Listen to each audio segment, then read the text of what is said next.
Yeah, I gotcha. I hear you now. The music's stopping. Can you hear me? What's going on here?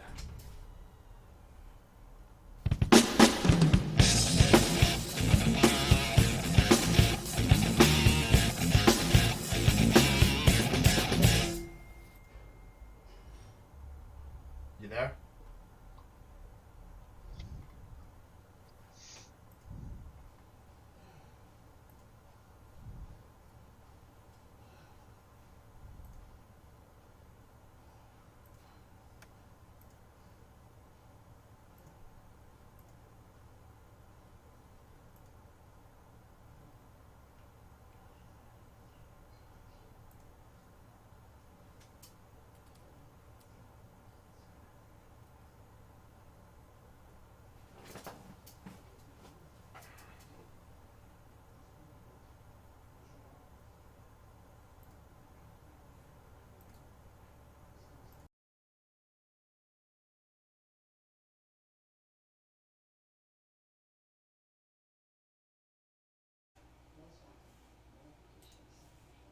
Can you hear me?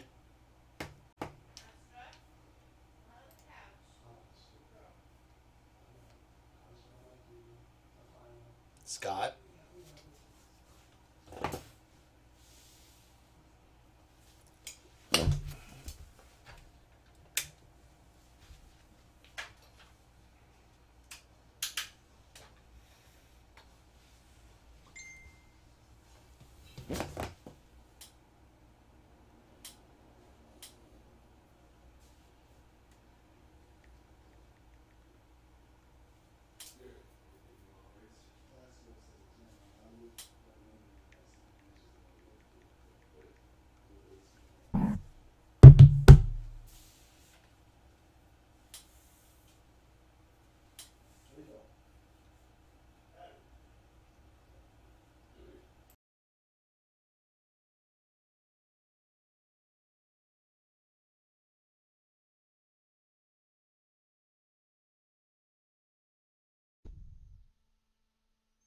Yeah, yeah. I'm gonna send Tegan a note just to relog.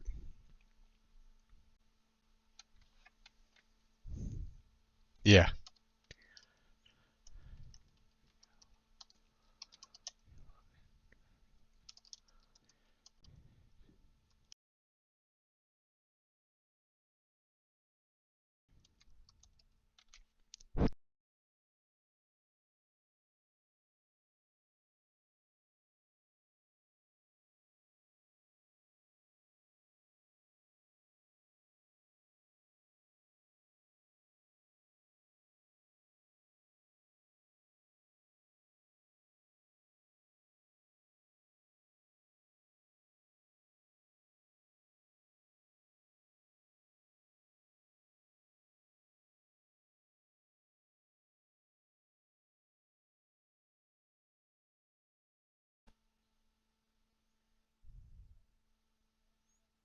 Oh, we might be. Oh, send him.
see Dan.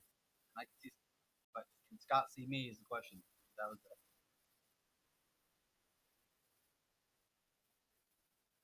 He's frozen. My, his internet? Mine's pretty bad. Mine's pretty bad too. How you doing, man? Good.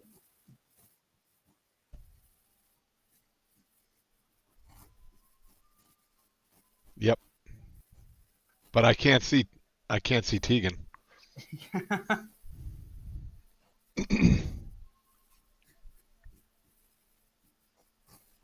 Mm.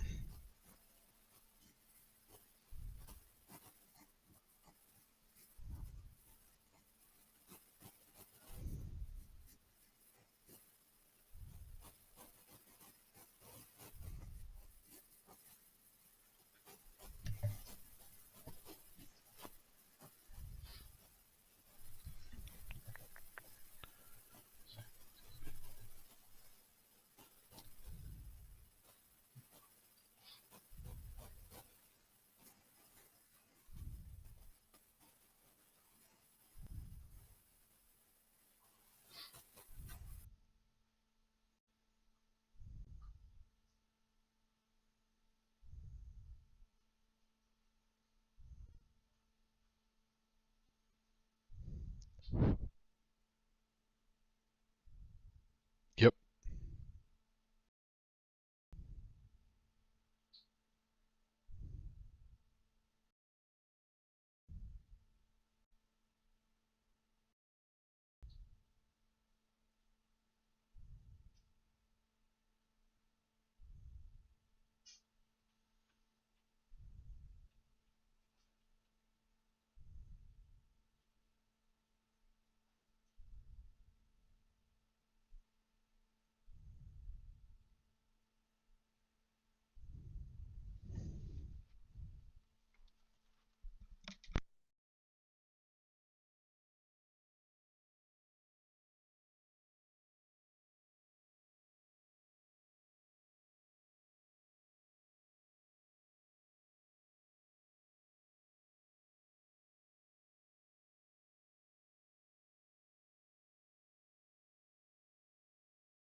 Can you hear Tegan? Because I can't.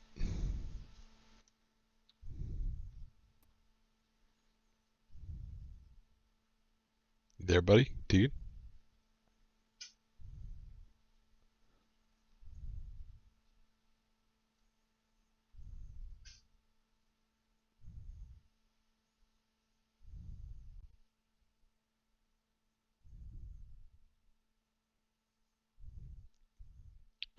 Check.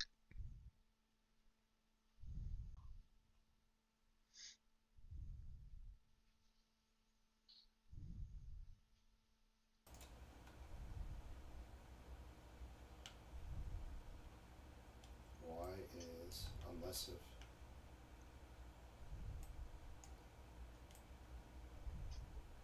he's on Eric's, but I got no audio from him.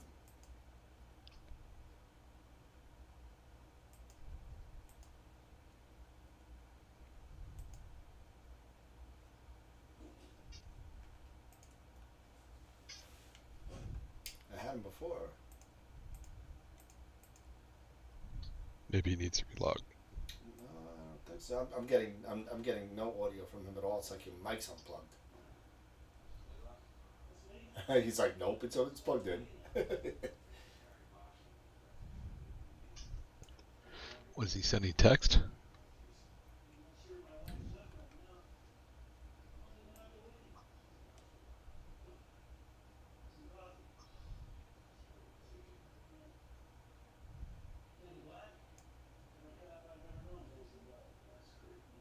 I can't hear you yet.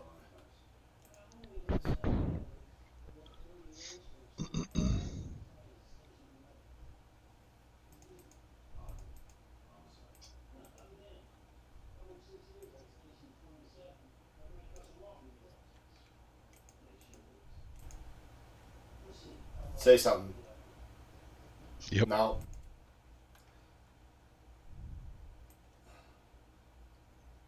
Try going out and logging back in, I guess. Me? No, you're fine. Tegan. And yeah, it's the only one left. Check. Nothing. There you go. There you go. What happened there? Yeah, sometimes if you log in, log back out, No, he didn't do it. No, it he didn't clears log the out. audio. He didn't log out. I just refreshed. Oh, okay. All right, there you go. Oh. All right, there you go. All right. That'll do it. Little F5 action. That's all right. And I am going to run the beginning, and then we'll be live in 10 seconds if I can find the... All right. Not bad. We're only 5 minutes behind. That's okay. And We were 15 behind last week. Everyone heard everything we just said, so... All right, here we go. You ready? It's okay. 10 seconds. You have to take out of it. Hello, everybody. Good evening. And why is that there? I got to get that out of there. Go away, world. There we go. Beautiful. Good evening, everybody. We got some news. We got some stuff going on tonight. We got Tegan, who came with us last week and is now becoming part of the family. Yeah, so we got some good stuff going on.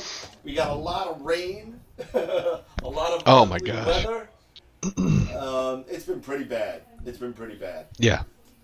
Somebody bought new equipment because they jinxed us all. Yeah, it wasn't me. Speak for yourself, guys. I've gotten 40 hours a day in the last week and a half. So now Okay.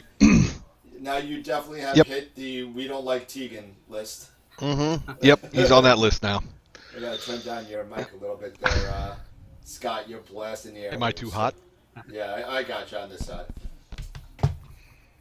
Okay. Yeah. So let me take a look. I'm a little bit behind because I'm sure everybody heard we had some mic issues, but evening all, gigs here already. We got Mark. Mark said he's here, but he's not here. Has anyone That's okay. used? It's a natural state for him. Let's see. Mark is asking questions already. Only showing a splash screen. You blah blah. You've been live. Your audience awaits 10 days in a row. Yeah. Okay. All right. So hi Jim. Hi Mark. Hi Gig. Hi everybody on our YouTube, Twitter, Instagram, and if I was, who's that guy? The bread and milk guy? Everyone know what I'm talking about? The Vic DiBattino? No? Oh. Nobody knows him? Anyway, alright. He said he has a whole thing about YouTube and his viewers, and I can't say it because I'll probably get thrown off YouTube. So. I'm just trying to get on my Restream chat so I don't disregard our people on Twitter and Facebook because I did that on the last show and I got yelled at. So sorry about that, guys. I do apologize about that. That it was a total brain fart on my account. So if you're on tonight and I totally ignored you on Wednesday, I apologize. So and we actually have two. Oh no, we don't have any. That's why I don't look at this thing because nobody watches this on Facebook. But anyway, so we got some stuff going on. We got Cherry Springs rapidly approaching in what? Let's see, to July, August, like about 60 days away. So we're going to be hitting that, or at least you know, it may be a one-man show. I may just be there by myself. I don't know. But at the very least, I'll go live and hang out with you guys for an hour during the day, and then set up at night. So whoever comes. And again, remember, unofficial, unsanctioned, first annual AstroWorld Star Party with me. That's it. So that's going on. George Lutch. George, how you doing? Let's see. Hi, Tegan. Mark You were A. asking something about the ES-152 before you got hit with the sirens last week. Do you remember? Yeah, they had some bad weather last week, remember? Yeah, I remember that. I remember the weather. Yeah, oh yeah. I think it had something to do with the size of the OTA. I think But Dan, I think you answered my question. You said you have the 127, correct? Correct. Yeah, so I was curious as to how the 152 matched as far as size goes. On the mount. Yeah, exactly. Yeah, yeah. 'Cause I can, as bad as I've won a 152, those things are monstrous. Well, if you get the carbon fiber, if you get, I think it's about, it's only about 22 pounds. Yeah, it's a lot Right. lighter. Yeah, the weight, I don't think it's, aren't they like 3.5 feet? Oh yeah, the length. Yeah, you might need a pier extension or something so you don't smash into the legs or something like that. But I can't imagine the 165. No. I mean, a beauty of the scope. Bring it on. But I look at 6-inch paired binoculars every day at the store that I work there. So yeah. Oh, wow. So I'll bring a picture of it later. But this gentleman from Virginia, who actually he didn't make the telescopes, but he made all the machinery, the gears. The tripod legs are all solid wood. The lens covers for the front are custom made. He made them himself. I mean, this thing is beautiful. I gotta take a video of it when I'm in the store next week, and I'll show it to everybody. He etched their teleview diagonals, and he etched with some Psalms 27 whatever, some Bible saying that was on it. But it's really nice. And he spent something like 60,000 man hours over 30 years doing this. And he finally got to. Why? Why? Because it was. Why did he get rid of it? Well, now he's almost 80 years old. I mean, you're really not going to be lugging around double paired 6-inch refractors everywhere you go. But this was not a permanent setup. He went to star parties with this thing, and it was a showpiece. So Jeff actually purchased the binoculars from him, and now it's the front showpiece at the store. So every day when you walk in, that's the first thing you see. Oh, it's ridiculous. A globular cluster, and those things look like. Oh, it's like 3D. It's like you're swimming. That's nice. It's ridiculous. It's so much fun. It takes 2 people to put together an hour and a half.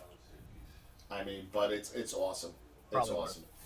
Oh yeah, it's awesome. It's just observational, right? It's just for. Oh yeah. It's just observational. There's no. Although there are some motors on it. I've never seen the motors used. I've never seen them plugged in. I don't even know if they work, to be honest with you. But it's just a cool. It's a cool thing. The thing is humongous. But yeah, so Cherry Springs in the first week of September, first weekend or week. That's where the target is for the unofficial star party, and so we're gonna start there and see what happens. Again, just if Tegan, have you been to Cherry Springs or no? No, I've been close actually. Camping a couple years ago. Went on a full moon, but I got a couple hours of exposure time. Okay. But no, I haven't been to Cherry Springs. Is it typically clear when you plan events up there? No. Usually when we plan something, it's horrible. I'm thinking like September. Like, what are the chances that this is gonna be carried out? Well, they have 2 star parties there. They have the Black Forest Star Party in September, which is the new moon in September, and now it's moved to October this year for whatever godforsaken reason. And they have the Cherry Springs Star Party in the new moon in June. Now, I've been going to Cherry Springs back and forth for about 15, 20 years. And usually, from what I've seen, the September one is better than the June one. No. So, Okay. But you really got to watch the weather because the weather is very, very unpredictable, let's just say. And be honest with you, I'm not an hour and a half away like Mr. Scott over there is. Well, 2. Whatever. But yeah. I'm about 7. Yeah. You're about 7 or 8. I'm about 7 or 8. Yeah. I think like I'm approaching 8. Yeah. So I could make it there in 6 if I'm going. A no stop. Somebody just asked, is there electric on site? There's plenty of electric, plenty of Wi-Fi. So you don't have to worry about that. Cell phone reception, A lot of us carry around the little walkie-talkies that are good for like 10 miles. You just, get them, hand them out to whoever's in your party, and that's what we usually do. To camp there in a tent, I think it's free. Don't quote me on that, but if you're doing an RV, there's a cost. I want to say it's $25 or $50 a night. I'm not 100% sure on what it is. But for a tent, I believe it's free.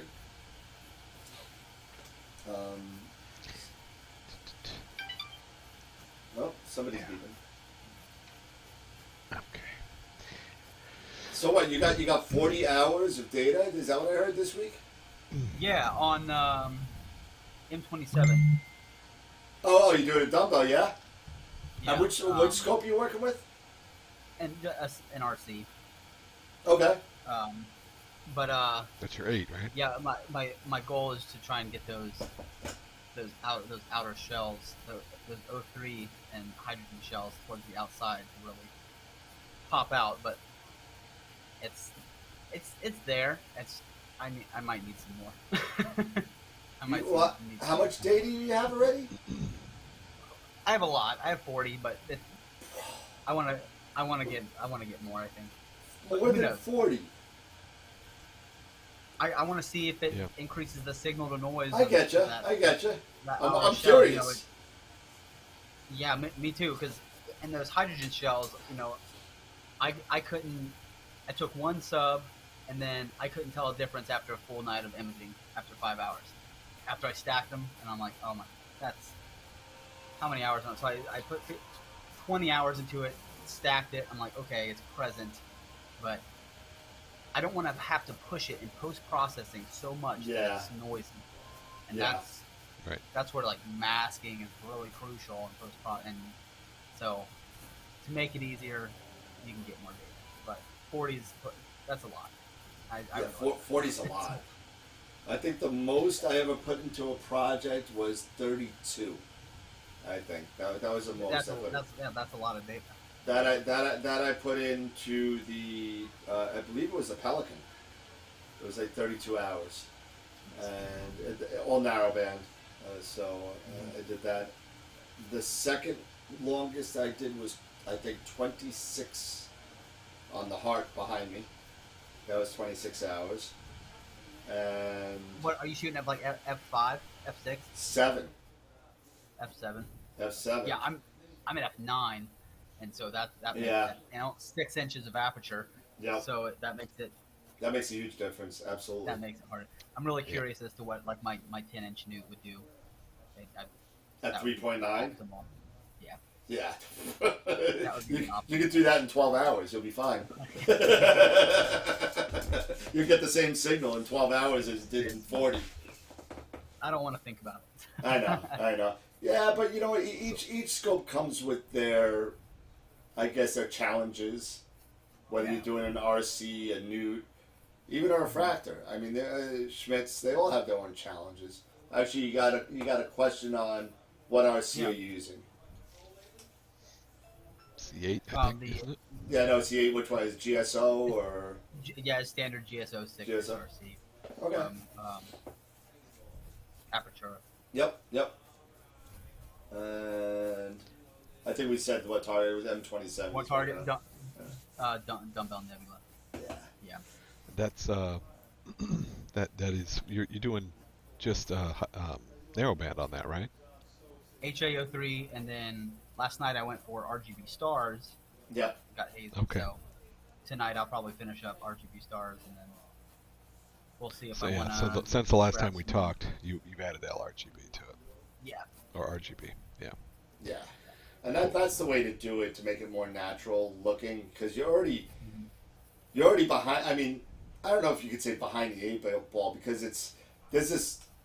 I guess we could talk about this for a little. There's a little different, like there's a Coke and Pepsi argument with narrowband and color, and well, narrowband you get most of the pictures look like this behind me, or something similar to that kind of color scheme, and that's called, for the people that are out there that don't know, it's the Hubble palette, and it's a color scheme that Hubble came up with so that they could shoot into these three different chemical light emissions of hydrogen, oxygen, and sulfur, and they assign it RGB or GRB or whatever you want to do. But this is how they do it. That's why they call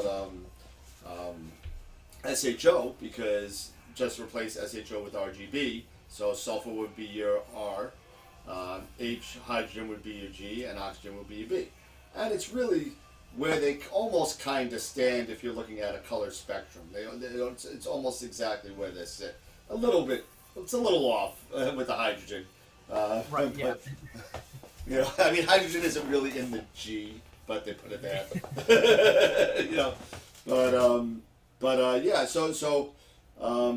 But it's a little bit to my point, I guess. Before I throw on a tangent, the point of my thing is the narrowband is more scientifically accurate, I guess you could say, but not visually, I guess, accurate, as opposed to RGB, which is more visually pleasing and visually accurate, but isn't as scientifically plausible as the other one. So what do you guys think about that? Let's talk about that for a little bit. You talking about true color? Well, RGB versus narrowband. Which one is better? Which one is more accurate? Which one is more pleasing? All that kind of stuff. I think it really depends on your what you're trying to do. I mean, if you're going for scientific data, you know, then you probably have to be a little more fastidious in your approach to it. But if it's just artistic, I mean, you can make the Pillars of Creation, you know, look like, you know, a visit to, you know, Six Flags. I mean, you know. So I mean, it just if it's artistic, you can do whatever the hell you want with it. True color, that's another issue altogether. You know. Yeah. I mean, how do we know what the real true color is anyway? Some of these things are so far away that, you know. We can. It's difficult to imagine what it actually looks like. We're a lot of it. I think we're guessing a little bit. So. Yeah, I think the most color accurate representation of an LRGB target would be gather the data, combine it, and then through PixInsight or software do a color calibration. Mm-hmm. And with your correct flat frames, dark frames, you know, to get the noise and other gradients out, and then maybe, you know, SCNR green, take the green hues out of it if there's any of that left, because there's not really any green in nebula galaxies. So, and then that image that you produced is probably the most color accurate that you can. Then maybe saturate it a bit to get the colors to pop. Yep. Once you start color adjusting, you know, the blues and the reds and the greens and making the hues prettier, you've created a image that is maybe not as accurate as it was before you started. Right. Yeah. Yeah, you crossed the line into art. Is that right? Which I think is fine. I mean, we've spoken about this before on the show, and you guys could chime in as well. You know, really, it's what's. You guys are the artists. I mean, what's pleasing to me is not pleasing to Tegan, is not pleasing to Scott. You know, maybe Scott thinks I oversaturated something. Maybe I think it looks good. Maybe Tegan thinks I could have done a little bit more noise reduction. Maybe I think it's good. Maybe the stars suck. Who knows? you know. But whatever the case may be, it's really comes down to what you like as a person that took the picture and the process that you did to make it. Yeah, I think. If I'm shooting LRGB, my goal is, you know, I could say to create a photo that is as color accurate as possible, but I do know that in some of my image I have gone above and beyond on saturation or whatnot. Yeah. And to make a pretty picture, sometimes you have to. But other times, like I've seen some astrophotographers who have very mild saturation, and their photos are beautiful. And that's like a creative decision I'm always caught between when I post processing. I'm like, do I increase the saturation or do I keep it mild and realistic looking? Yeah. Especially only in RGB. That's really only in when I shoot in broadband. Yeah. For narrowband, this is not a visual representation. I'm trying to bring out the sulfur or the oxygen or the hydrogen emissions as much as I can. And, Yeah. Absolutely. And accordingly. Yeah, because narrowband. I mean, in a lovely place like Long Island, where I pay, I don't know, $12,000 in taxes for a house the size of a pinhead. The light pollution here is just so bad. You are pretty much relegated to really. I mean, I've done some RGB and gotten okay stuff for it, but it's noisy. It's not as good. I'm shooting literally 20 to 30-second exposures because, but I'm shooting. You can't do anymore. A crap ton of them. I mean, but and I've seen a lot of stuff where people have done like 920-second shots because of whatever situation, and it's come out okay. But yeah, I've seen YouTube videos, where they've done that. They've shot a 60-minute exposure or Right. 61-minute exposures and tried to put them together, and Yep. there is a little bit of difference. Is it enough to make a huge difference? I don't think so. I mean, if you're limited like you are, Dan, sitting in Bortle 8, skies, I mean, you got to do what you got to do. You can't shoot, a 6-minute, 10-minute, 15-minute exposure. You just, it's going to blow out your image. You just can't do it.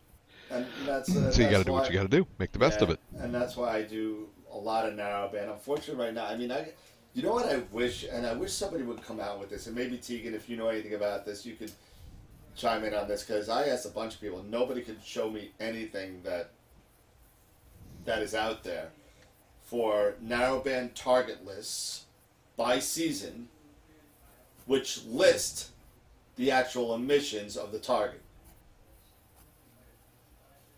So, like, if I wanted to shoot the Pelican, it would say Pelican, I don't know, whatever month, November, and it'd say shoot H, O, and S. Or, like the Veil Nebula, just shoot H and O. You know what I mean? Or something like that. I haven't seen anything like that as far as that type of specificity. I think most, generally speaking, I see planetary nebula and supernova remnants shot in HA03. Okay. The Veil Nebula does have some pretty awesome S2 data, and SHO renditions of that target blow me away every single time I see them, which is like an exception. But a Mission Nebula, Orion, Pelican, Rosette, Pac-Man, Wizard, those I typically pull of the entire SHO spectrum. But I haven't seen many people image a planetary nebula with S2. Okay. So if I'm ever imaging a planetary nebula, HA03 RGB stars, any other nebula, SHO, and then reflection nebula, LRD. Yeah. Yep. Yeah, because even the Orion Nebula. I mean, Orion Nebula is basically a broadband target for the most part. You could add some HA to it, but that's about it. I mean, but then again, you sit there and you look at Horsehead, and it's all HA for the most part. Very little 803 and S2 in that target. Yeah, so I mean, a lot of people just to do the HA and turn it red. And that's pretty much what people do with it. And unless if you have the flame in there, so you gotta kind of play around a little bit. You gotta be careful. That goes to your point about masking before. Exactly. When you just want to mask that, get the red of the Horsehead, but you don't want to turn the flame the same color. You're going to want to mask each different nebula a different way, and don't forget all that nice red nebulosity all around it if you got a wide field, because all that's around it. Yep. Or just shoot LRGB and get a lot of it, and then that's going to probably be your best because you'll Yeah, get actual. Because there's around the Flame Nebula, there is blue reflection nebula that is hardly, and it's when some people I see some people able to bring it out, and it's spectacular. It's like my favorite part of that area, and you can't get that with an HA. With an HA filter. No, it's unfortunate. You're true, and you know what? And depending on which HA filter you're using, and just beware of alt attack. Beware. Beware, because if you got this low grade HA filter, I'm talking maybe 7, 12 nanometers, you are gonna see it's gonna be like a spotlight. It's gonna be a bright center, and it's gonna be a big halo around it like this. So just be careful. All in purple. Yeah, oh yeah. You don't go on purple stars. Yeah. And that goes to what Tegan was talking about, getting that RGB data and plopping that right on top. Yep. Or Yeah, well, I mean, Alnitak is just enormous. I mean, it's a massive star. Yeah. Yep. It's just massive. You know, of course it's going to overshadow everything that you're trying to capture if you're not careful. You know? Yeah, and also the just on the cheaper, and I'm not going to mention names, but on the cheaper coatings of the cheaper filters, it really could add some really bad reflection, especially on stars like that. If you go to Antares, those really bright stars that are just going to reflect right off it, and you're just going to have a bright spotlight, and you'll have an off-center kind of halo all around the star, and it's just going to destroy your picture. Yeah, I mean, Go ahead, Scott. No, that's all right. Go ahead, jump on it. I was going to say, on attack, and from my experience, is so bright. I've imaged the horse head in LRGB, just fitting the horse head in only. On attack, off the screen, still get reflections from the star. Oh yeah. Just shooting in from the side, and you can't correct for it, and it just looks like a big old color wheel, just red, green, and blue. Just That's awesome. I have one shot of I guess I want to say it was M13. I'll look for it if you guys want to talk for it. For whatever reason, I didn't blink my photos. So while my imaging was going on, I was at the beach. A car drove through the lot with his lights on. So one or two of the shots had car lights coming from the side. And you know what?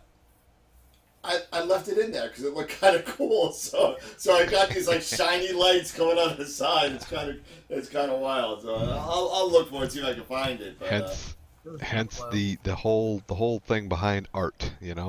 Oh, this is not art. This was actually me being stupid, but I liked it. Yeah. So exactly.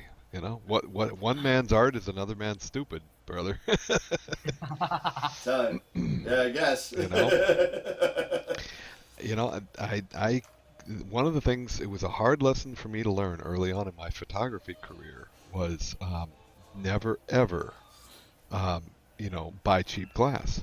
Yep. Always buy the absolute best glass you can afford without winding you up in divorce court. Yeah, that's. You know what I mean? I know exactly what you mean. Yeah. Anybody the absolute best glass you can get. What was that? Well, yeah. Anybody in photography knows what Scott means. Oh, hell yeah. There's no doubt about it. I mean, my ND filters, my grad ND and ND filters and filter, I've got like $2,500 just in glass for ND filters. And that stuff is considered to be, mid to upper level. It's not even elite, and it's still, $2,500. They're $300 a pan, for the 100 by 100. They're $300 a piece for an ND filter. Yeah. Yeah, that's expensive, man. That's crazy. And that's not even elite. You want to go elite, you're doubling that easily. So never ever skimp on glass. Always get the best possible glass you can. That's one of the reasons I was bummed when I could not get the narrowband filters from Astrodon. I don't know when they're even going to be made available. I have no clue as Oh, to good when they're going luck. to be made available. Yeah, It's I going to mean, be a I long just don't time. know. Exactly, and that's why I opted to go with the ones that, thank God, Dan actually had ordered the ones he did, because that saved my bacon. You know, Yeah. seriously, it saved my bacon. Yeah. So Did what they come happened? in yet? No, no, they didn't come in yet. I keep on hearing late June. So go figure that out.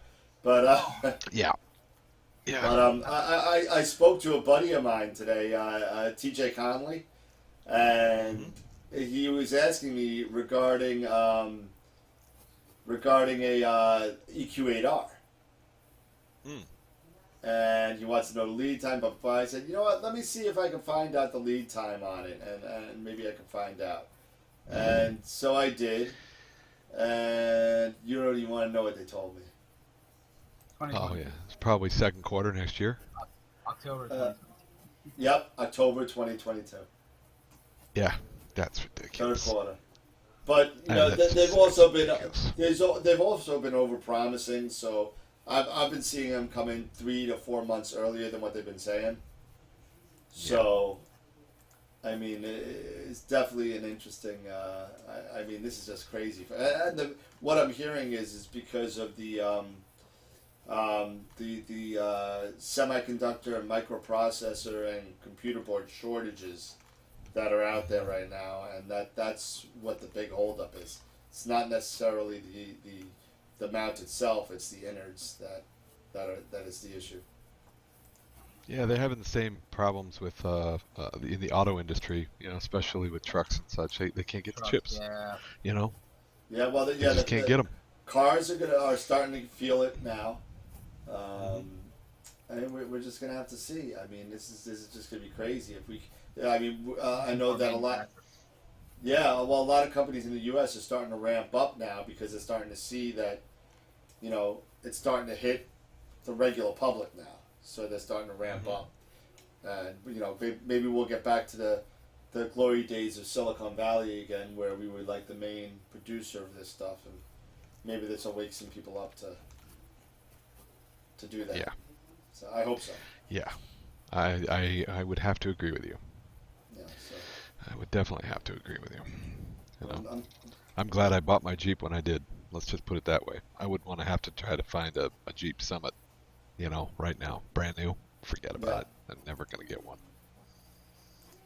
You know, So, so it's ridiculous. I'm actually in the market for an electric vehicle for my wife. She wants an electric car. okay. Uh, I don't know about a Tesla, but it'll be something. Probably Camry. The Toyota Camry actually is. They've got a nice electric option. Yeah, for Okay. that, and that looks really good, especially if we're down in the Sunshine State, and we're running solar. Sure. I can run that vehicle off of the solar panels. Hello. Yeah. That'd be You know nice. what I mean? Yeah. Yeah. Yeah. I'm still looking. I can't find that. I'll put it up later. I can't find the picture, unfortunately. But anyway. Whew. All right. Uh, Yeah. so something that we didn't bring up on Wednesday night show. It was on the list and it just never made it for whatever reason. And we ended up. It was a long show. It was almost 2 hours, that show. Um, Yeah. but we're adding a weekend update show. So on the second Saturday of the month, we're going to be doing a weekend update just so we can start to incorporate some of our friends in the United Kingdom and in New Zealand and in other places that don't have obviously a way different time zone than we are. Actually, our buddy Simon Lewis, who's in New Zealand, will be doing it Saturday night. It's going to be Sunday noon over at his house. So, Right. so in order, and I'd like to get Tim Cowell back on, who is actually one of the people that have helped me start this whole thing. Wasn't feeling well, and now he's starting to feel well, so he's going to kind of get back into it. So he's going to come on one time. But we're going to be doing it, one time a month. So if we looked at the analytics, we looked at the people that are watching the shows and the replays, and a lot of the replays of the shows are on Friday nights and Saturday between 12 and 4. So I figure Saturday evenings, do it. Yep. And we'll see what happens. If it works, it works. If it doesn't, we cut it. But I think it'll work. We'll see. It's only one time a month, maybe an hour and a half. But yeah, so that's going to be good. So that's going to be the first one, I believe, is the 11th, I think. Saturday after next, right? Trying to see. Yes. I'm sorry, the 10th. The 10th. So, and Simon Lewis will be on with us, and we'll be playing around. So, we'll see what happens. Never know what's going to happen when Simon's on.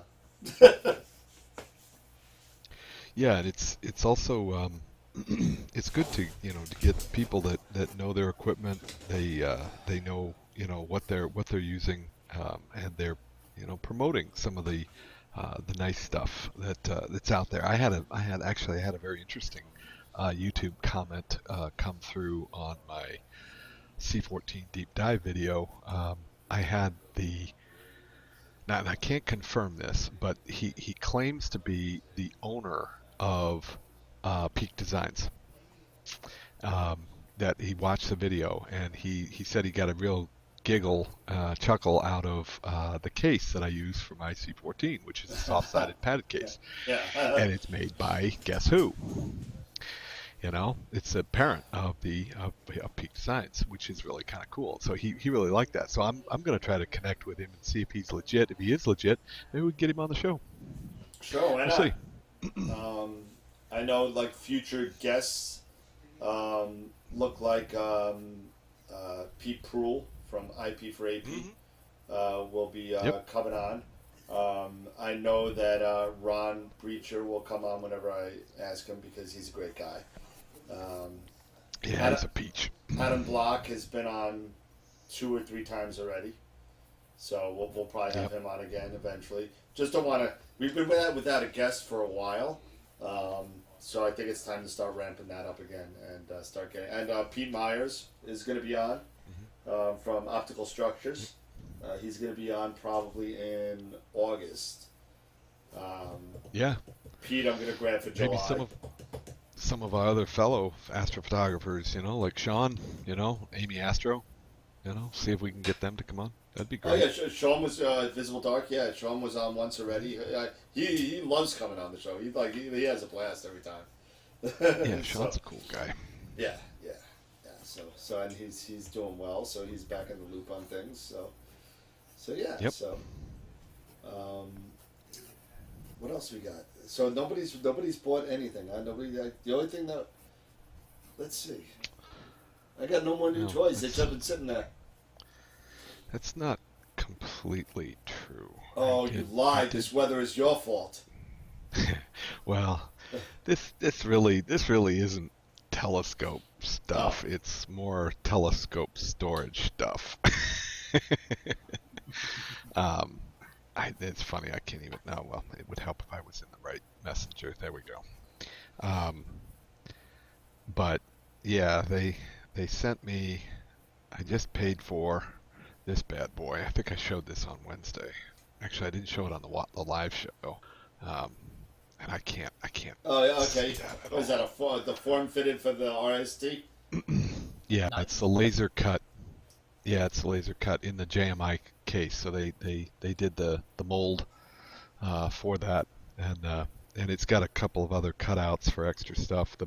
The big cutout that's almost right in the middle, Right. will hold this bad boy, which is the filter. The filter filter sliders. case. Yes. Yeah. The filter sliders. Yeah. Yep. So. I So that's really the only thing that I've purchased. I keep on telling you. You have cameras outside your house, right? You have cameras Camera? outside your house, right? Like surveillance. You mean? Oh yeah. Okay, so I still want the video of you trucking through 18 inches of snow to change those filter sliders while you're imaging. So Well, you know what? From I don't want to hear my you mouth, go to Florida. I don't. I from don't my want mouth to to God's ears, man. I'm not gonna have to worry about it.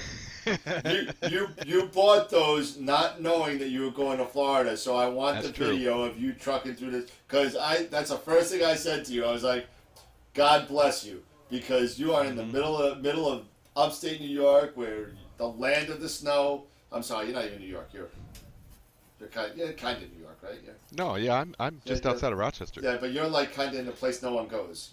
You're over there. Yeah. But I mean, that's the land of snow, bro. I mean, that's. Yeah. I'm sorry. From experience, I used to use just a manual filter wheel, which is probably just as bad as a filter slider. Yep. And that was when I was living 9,000 feet up in the Rockies. Whoa. Sure enough, in the winter, you you have to go out and brave the cold, but it's not that bad, Scott. Yeah. Just put your jammies on, get your hat, you'll be good to go. Get the snowshoes. Shovel a path. Shovel a nice path right after it snows. Yeah. Shovel a path out so it doesn't turn to ice. Golden.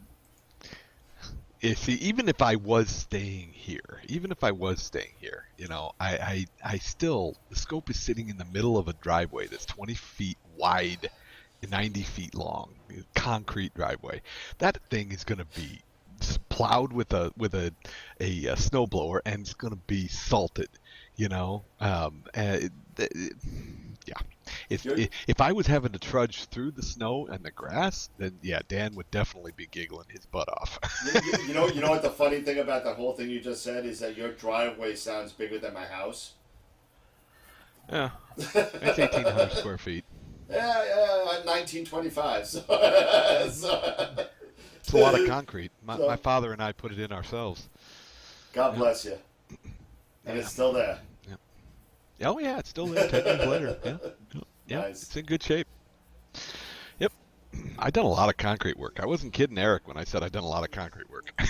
Yeah, you know what? I am the guy that pays the guy to do stuff like that. I won't. Yeah. Yeah, I will screw these things up so bad.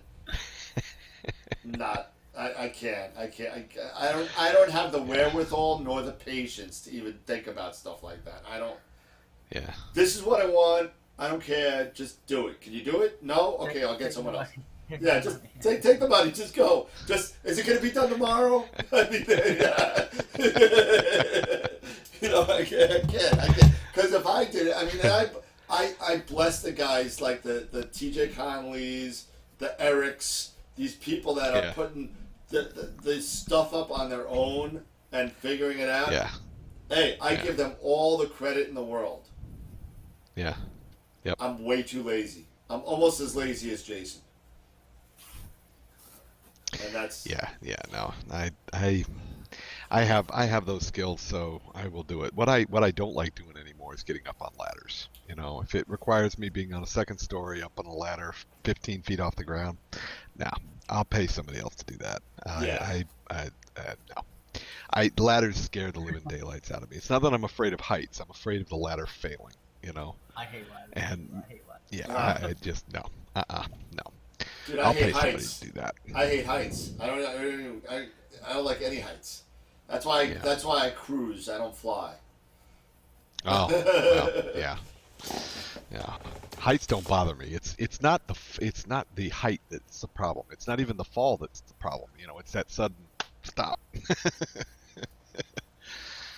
That's the problem. And I've had too many friends of mine that have come off of ladders, bad, and it's just ugly, and I just don't want to do it. Yeah, I don't blame you. So. I don't blame you. But yeah. So what else? I know that. Let's see. We spoke about the Saturdays. We spoke about Cherry Springs. There was something else that I wanted to bring up. What? I'm hoping that I gotta get my astronomy folder here clear outside for Sunday. Sunday it was Sunday looking looks good. Great. It may be. Sunday was great last 4th of July too, and all I got was photos of fireworks because my whole It was like daylight Yeah. on my street. No. It was crazy. Yeah. I have guys. Yeah. I have people from that are from the Ukraine. I think they live across the street. Yeah, it looks like mine. So- Yep, Sunday looks good. yep. But they literally had an 18-inch mortar in their front yard Oh, good Lord. and just shaking the house. I mean, it was. I was taking. I got this one picture of my. I don't know, for whatever reason I had a small 127 Mac that I had out that night. I think I was just playing around testing something, and I took this picture of the telescope. I was on my back like this. I took a picture of the telescope with the fireworks over it. It was kind of cool. Yeah, because you're not going to get anything else. Not with those freaking No, shells you're not going gonna get off. anything like that. I mean, literally, not only that. Forget about the light. I mean, the shaking of everything. It's like Yeah. the whole thing was like Yeah, the this. concussiveness of it is Yeah. terrible. Sure. It's crazy. Yeah. Jim's. Let's see. We got a bunch of stuff here. Who's art and why is he not? I don't know who that is. ND filters are pricey. Art's the guy hanging on. Art's the guy hanging on the wall with no arms and no legs. My O3 Antilla filter has finally made it to the U.S. Hey, George, congratulations. I wish mine would get here. Yeah, so do I. Lead time on RVs is 3 years. Yeah, that's about right. RVs or RCs? RV. We were As in talking about. recreational vehicle? Yeah, we were talking about RVs with Cherry Oh, Springs. yeah. Yeah. Top of the line filters and cost Astrodons 1,000 to 1,300 nanometer, 3 nanometer. Yeah. Right. It's about right. You can get Yeah. could really get. You could probably get more expensive than that, but You can get the 1.25 the Yep. quarters for 560. yeah. Yeah, the 49 sevens or something like 49.7. They're stupid expensive. The squares, those are just ridiculous. It's $3,000 each. Yeah, the 50 millimeter square. Yeah, that's crazy. Yeah, or they've got even the bigger ones. They've got the huge ones, the 100 millimeter. I don't know if they're 100 millimeter, but they're big. It's 100 ridiculous. millimeter? $3,000 for glass. What do you got, like link? Yeah. What do you got, like linked chips? The CMOS. It's like. Yeah, It's like, I mean, I That's just put the ridiculous. filter over my lens. there you go. Over my There you go. it's ridiculous. Yeah. Jim said we should try to get Chuck Ayub on. We could try. Yeah. I'd love to have him on. I would love to have him on. He's nice. We had Doug Struble on a couple of times. Actually, Doug Struble was our first guest, I think, when it was Cosmic Charlie and Declination Dan. the first iteration of AstroWorld. What else? Mark likes his 70-degree winters. Yeah. Mosquitoes, a bunch of blah blah blah blah blah blah blah. Yeah. Mark said he thinks that 60 millimeters is the largest one he's seen. That's the last one. So yeah. I mean, there's a lot of expensive filters out there. But you know what? I mean, I'll be honest with you. You just got to be careful of that lovely law of diminishing returns that we like to talk about quite a bit. Is that extra $1,000 going to make your picture that $1,000 better? I'm that much better that it's worth that $1,000. You know what I mean? So I mean, I don't know. I mean, I would tell you that my my Astrodon LRGBs have made my pictures so much better than the ZWO filters. I'll tell you that right off the bat. But as far as getting, I mean, Astrodons are pretty close as far as I'm concerned to one of the top of the lines, or at least they were. No. Mine are now in my S-Big camera getting sold. Because I can't use them Haven't even anymore. had a chance to crack them. Haven't even had a chance. Hopefully Sunday we'll be able to put those in there for the mono camera, the 2600, and see if we can get something in the North American nebula. There you go. But we'll see. We'll see how the weather holds. You never know. It's the old Well, adage up here in upstate New York. You know, you don't like the weather, just wait 5 minutes, it'll change. yeah. Well, the whole thing is that on the 4th of July, because it's nighttime and it's 4th of July, it really depends on how much I drink with the people that are coming in to my house, and we'll decide if I'm actually going to turn on the telescope or not. So That's because funny. I maybe not be in any condition to be touching anything with glass in it. So Yeah, probably not. So At least not the glass that goes in a telescope, right? yeah, especially a telescope that I haven't even gotten first light in yet. Really, Yeah, yeah. yep. I Yeah. think my wife just So. firework right inside my window. Oh, I thought you had. I thought you had She's another. smiling. She's laughing. I was like, what? Yeah, Jim asks, Jim why is- are they better yeah. filters? Coding. Yeah, that's what it's all about. Yeah. And also the Coatings. quality of the glass too is The quality of the definitely, glass. you know. Yep. You know, but coatings is huge. Yeah. If you have inferior coatings, you're going to get, like we were talking about on attack with the halos. You're going to get that because, Yep. and it's all because of the coatings. If you got, you know, and it's amazing what they do is when they test these filters. There's a guy out there, I forget, maybe you guys know what he is. He like tests all these filters, and he throws out what grade those filters are. And he grades all the filters, like every single filter you can think of. He's got it in the database, and it's all based on the actual coatings of the filter and how well they reflect or Yep. not reflect, but hold the light in so they don't have any halos or artifacts or anything like that. Well, So- that's George a- mentioned quality that's a- control. Yep. Yeah, exactly. Which- That's a principle in just about anything that has to do with optics in glass. You know, that is for imaging. You know, that's the reason why you spend $2,000 on a Nikkor lens or a Sigma Art lens versus $500 on a knockoff. You know, because Yeah. there's no way in hell you're going to get the same kind of quality. You're not going No. to get the same elements. You're not going to get the same coatings. No way. Not even close. No way. Not even close. No. The big You know, difference. some like, of my Nikon lenses, I can literally shoot right into the sun, and I'll illuminate my subject with flash with backlight, but I'll meter for the sun, and and shoot right straight into the sun, and I get practically no flare because of those coatings. Wow. Yeah. I mean that glass is just amazing. It's not zero flare, but I mean in comparison to a knockoff, it's terrible. Some of those lenses are just it's awful. You can't shoot into the sun doing that.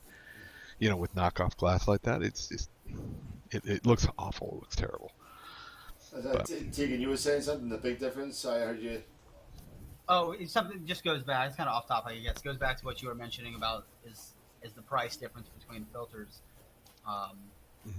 justifiable, and that always brings me to something that I see quite a lot. Should I go 3 nanometers or should I go 5 nanometers? Yeah. Actually, it's funny you should say that because Jim just mentioned something 3 or 7. 3. Okay, but so Go ahead. I know where you're going with this, but go ahead.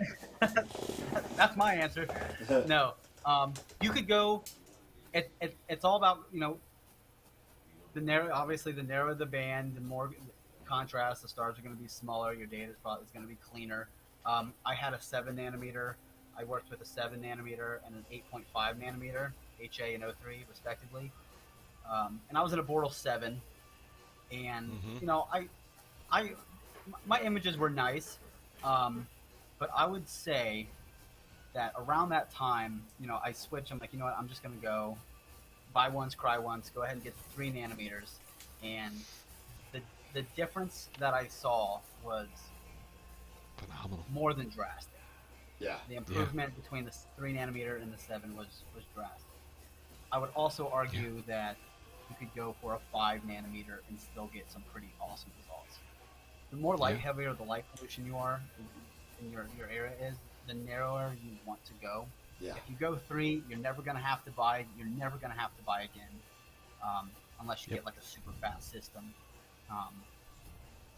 And you're future-proofing yourself. I say Yep. I say 3. Yeah. Yep. That's 5 why months. we 5 both months. have the 3 pros coming from Aunt Leah. Dan, tell the story. Tell the story about the difference between the 3 and the 3. Was it the 3.5 It was that you sent back? the 3 pros and the 3.5 regulars from Aunt Leah. Yeah, tell that story. It's not really a story, but we were talking about it, and I actually bought the 3.5s, and I said, Yeah. all right, you know what? I said 3.5, 3.0. What's the difference? Who cares, right? What's the big difference? Yeah. So it turns out it wasn't the band pass that was the issue. It was the coatings that were the issue. And we were talking about it with Simon offline, and because he had the 3.5s and then went to the 3.0 pros, right? And he took a picture of the horse head with on the tack right next to each other with a 3.5 and a 3.0. 3.5 had this eggshell of a halo on the tack, and the 3.0 had nothing, clean, no bloat, no nothing. And it really has nothing to do with the band pass in that situation. It has nothing to do with it. Was all about the special coatings that they put on the pro version of the filters. And so I called them up before they sent them out. I said, no, don't send them. I'll pay the rest of the money. Just give me the pros. And it turns out I'm not getting those either because Scott's getting those because my filter wheel doesn't hold 36 millimeters anymore. So I had to go to the 2 inches. Yeah.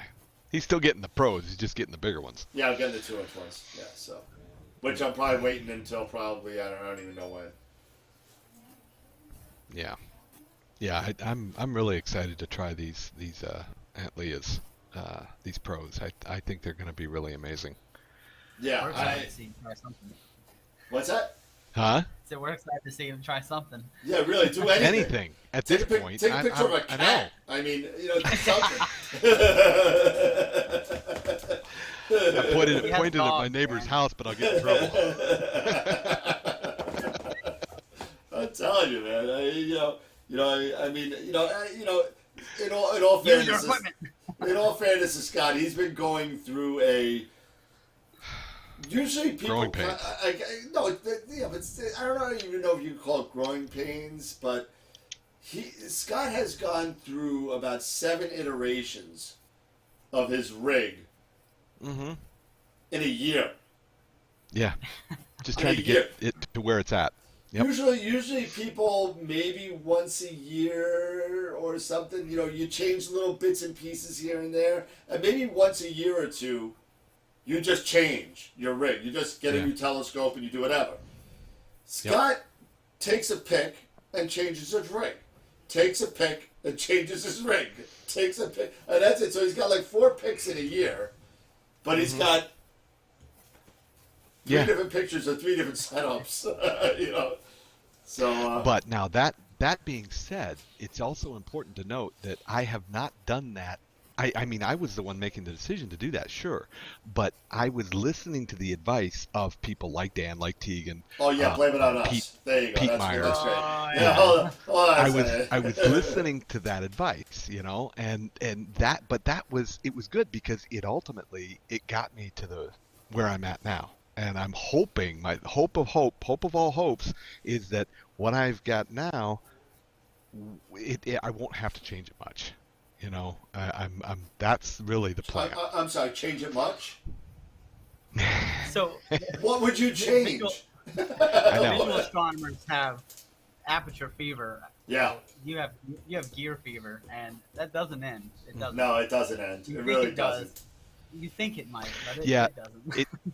It's really funny. I sat outside the other night. I was just I was going through and looking at the equipment, and I just said I wonder. And I started from the ground up. Oh no. And I just pulled out my phone and I started adding up.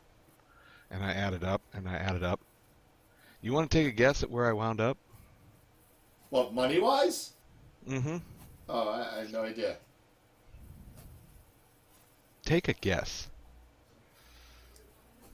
23,200. Oh, and You're 10,000 off. $33,000? Yeah. It's not exactly that. What? 31. Yeah. Yep.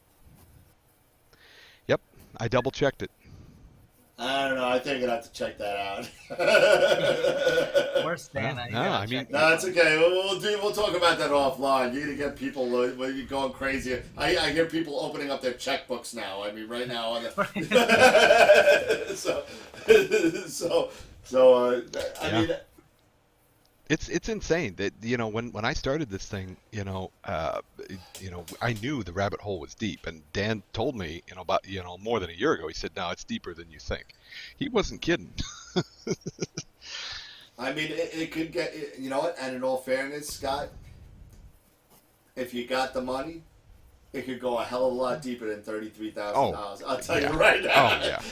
Oh yeah. You sit there, you buy a dome, you get the RST, you throw that in there, you make it total automation. Next thing you know, you're up to $60,000-$70,000 before you know it. Oh, it's easy. Yeah. Yeah. And you go up to a 2-meter scope, and a permanent pier, on a big A dome. 2-meter scope. Listen to this freaking guy. I mean, you're talking 6 figures, I mean, Pete was telling me about a guy that he was building a scope for. It was a 2-meter scope, I mean, I can't even imagine that, And he's got a custom built, observatory in his house. He built another room onto his house Yep. as an observatory on the 2nd floor. Yep. And he's got a 2-meter scope in that puppy. I mean, that's insanity. I mean, you're talking about what, 150,000 at least, just for the telescope and stuff. Not even the building for the addition on your house. You got probably another 70 or 80,000 just for that. You're right. No, you can go crazy. Yeah, This. when I you- mean, when- it is insanity. But my question is, how do their pictures look? How do their photos look? Right. We don't Yeah. know. We don't know. We don't. We don't. What photos? You're not going to live this down until you come out with some sort of something. Oh yeah. We don't. No, I'm You- hoping that I get actually some clear skies on Sunday. If I can get something on Sunday, my target's gonna be North American. Yeah, you So- and our other buddy Tyler, with the amount of equipment that you guys have, and have taken like no pictures at all. 0. Yeah. At least, Well, I mean, at least, you know. well, I won't say no pictures at all. I'll say no completed processed items. No.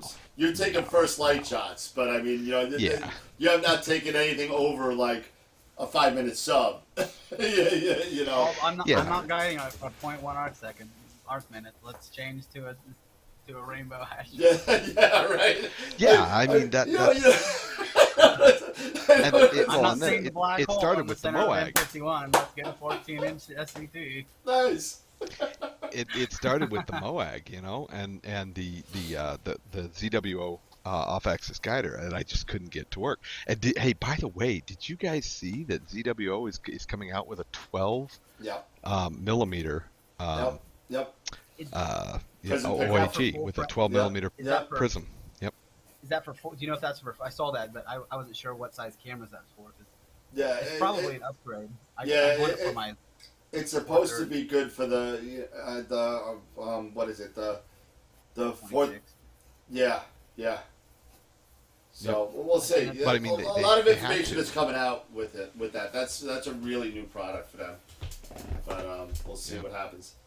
Oh, my buddy We'll see. Nancy showed up. Nancy just picked up a what is it? The Ascar 400. She just picked that up. Yeah.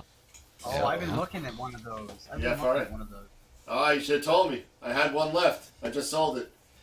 I'm not going to buy it. I'm looking for somebody to give it to me. I'm not. Aren't we all? Aren't we all?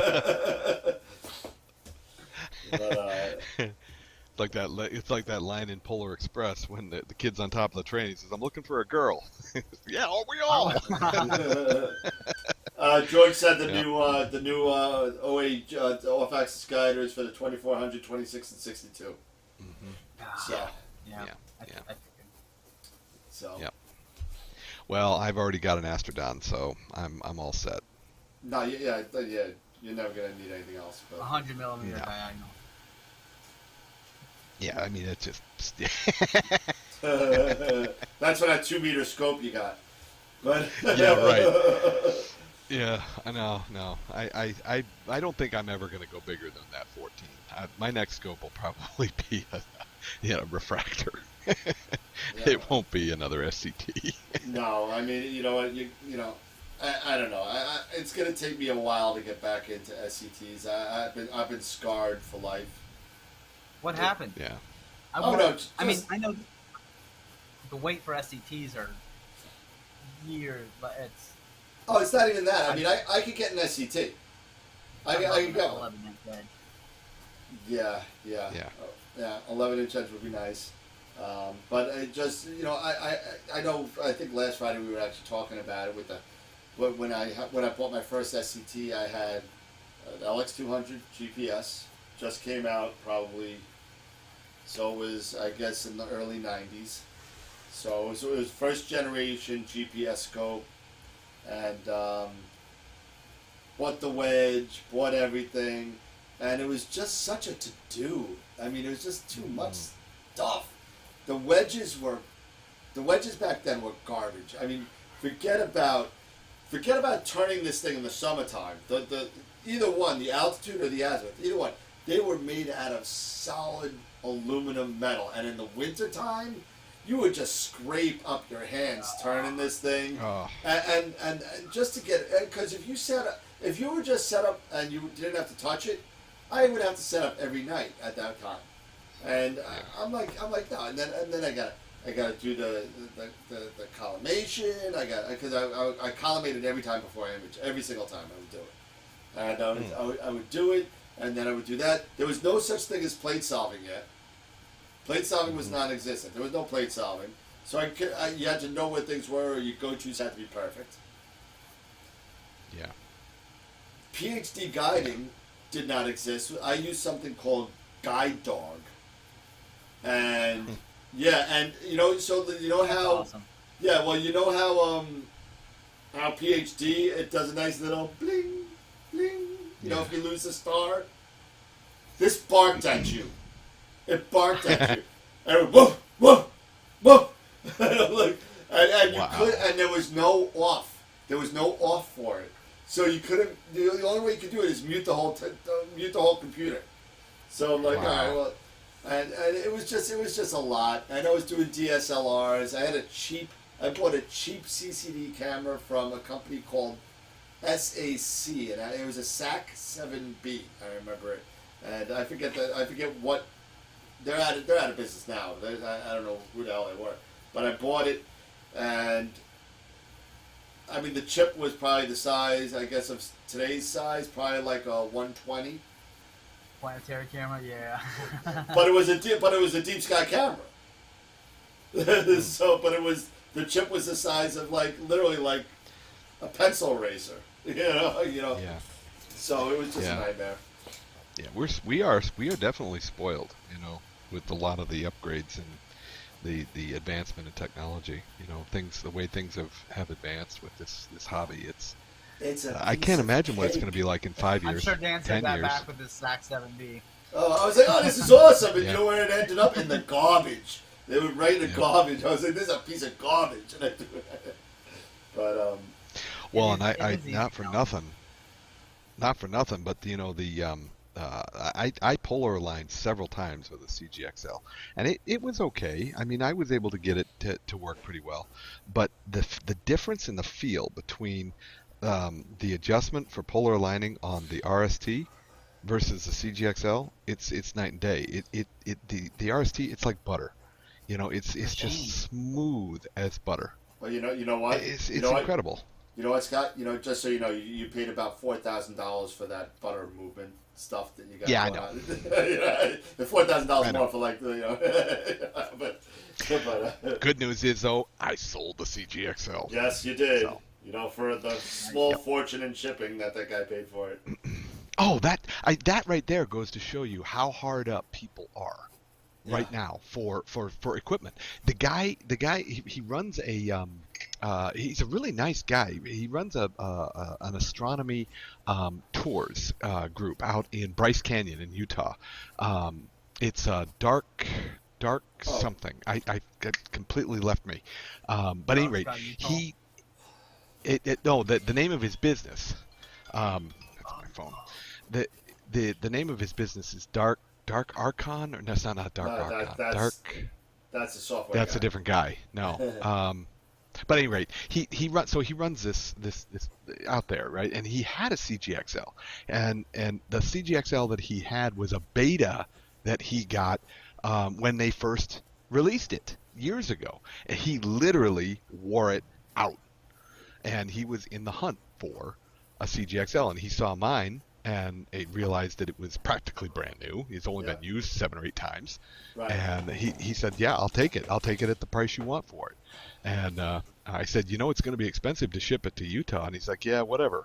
I'll take it. Right. I called him up. I told him it's going to be close to $600 with $100, insurance to insure it to $4,000. Yeah. And he's like, well, it's a little more than I expected, but do it. That's how hard up people are. Yeah. They're willing to pay that kind of money for shipping. It's insanity. That's just crazy.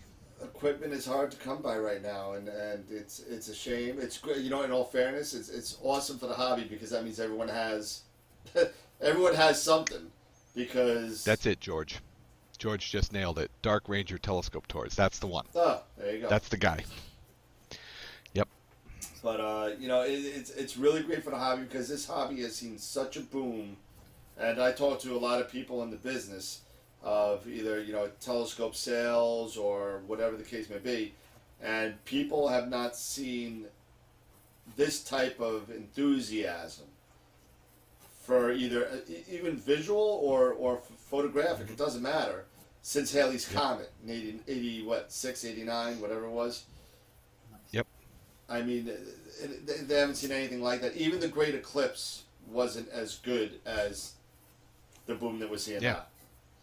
It's so funny that you say that. Astrophotography is a pretty obscure term for the majority of the population, and I hardly ever, if ever, ran into somebody. You can have a conversation about this. But today, I was sitting at my desk, I was working. My wife comes up to me. She's like, "There's somebody at the door who does astrophotography, and they saw your rig outside." I was like, "No way." So I go outside. He's like, "Yeah, I'm jogging. I live 3 minutes down the road. I knew exactly what house." And I'm like, "I have a new Astro buddy." Nice. Yeah. Like this is awesome. And he has an HEQ5 and a Red Cat and a nice DSLR There you go. and some filters. I'm like right on. I don't have to. Yeah. Do That's FaceTime I have people come up do that to me, Tegan, all the time. I put that when I put that scope out in the driveway, it definitely catches people's eye. Yeah, no one knows what it is though. It's they don't know what it is. My neighbors. What are you looking at? Yeah, I can't even imagine what some of my neighbors are thinking. But people walking their dogs, they looking at this thing. It's like, what is that? Is that a telescope? And I was like, yeah, it's a telescope. Can I look through it? No, you can't look through it. You can look at the monitor, though. You can't look through it. You can look at the monitor, though. You can look at the monitor. Oh, yeah, no, wait. That's what that's not what you do, because you can't take a picture, so you don't.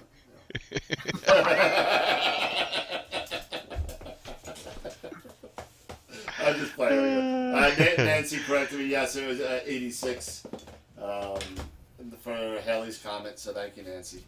Yeah, yeah. I remember looking at Halley's Comet. I also remember watching Hale Bopp. Remember Hale Bopp? Yeah, I remember Hale Bopp. Halley's Comet, I was 15, and I just happened to be in Baltimore at my uncle's house. And for whatever reason, my dad must have been drinking because he woke me up at like 3 o'clock in the morning. And he was like, "Oh, Dan, you guys see this? Look at this." So I walk up, I go outside, I see it, I said, "That's great," and I went back to bed. Yeah. And that was it. That's all I remember about Halley's Comet. Yep. But, in '95 was Hale Bopp, right? Yep. Because I remember I must have been 4 years old. And in '95 you were 4? I was 3. I was 3. Yeah. 3. Yeah. Oh, wow. I was almost turning 4. I specifically remember. I remember that because my dad pointed up, and I saw it. I remember that, but Yeah. it's funny because my oldest son, who's 4 now, he was 3.5 when Neowise came through, Yeah, and we were living in Colorado at the time, so the skies were beautiful, of course. and Yep. and he got the whole experience. We saw it through like a 14-inch dot. We saw it through binoculars. Nice. He was super excited about that, so I'm hoping that's something Yeah. he remembers as well. Oh, I'm sure he will. I mean, that's Yeah.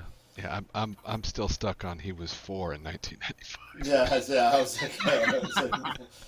I was like, oh my god. I usually don't talk to people that haven't seen at least one Star Wars movies in the theater when it first came out. So I mean, the original trilogy, not the other crap. That came out. I saw the original Star Wars, So did I. New Hope, in a drive-in. So did I. Right? In a drive-in. Yeah. And You know what? I'll never forget that. I'm gonna top that one. Mhm. Okay, I saw Star Wars in a drive-in, and it was pouring rain. And you remember the drive-ins back in the 70s?